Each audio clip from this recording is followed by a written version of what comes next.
What is macro photography? A really simple way to say it is just taking a close-up photograph of a small thing, where a small thing becomes a large thing.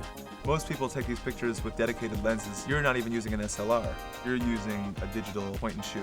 Because of this anomaly with this particular lens, which flattens the plane of focus. When I first was given this camera, I went down on a trip to Costa Rica, and the insects were bigger than the birds. I started photographing insects with this macro thing on a completely flat plane of focus, and they became larger than life, and I started to imagine really, really big prints of them. Shooting with files like this, then of course you've got to take them to somebody who really, really knows how to take a file like that and make a beautiful print out of it. It's not a simple thing.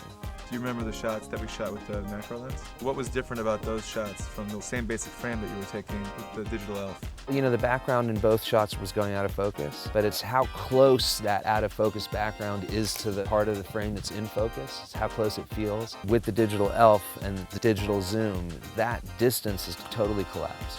Because it's flat and you're looking at something like an eye, which is something which you can look into forever, it becomes like a two-dimensional measurement of the infinite. I've done some other stuff too. I've done some animals' eyes. You know, I've thought about everything from like doing dead people's eyes to, you know, children's eyes. I mean, the idea is that, you know, you see someone across the street and you catch their eye and the distance between you and that person collapses.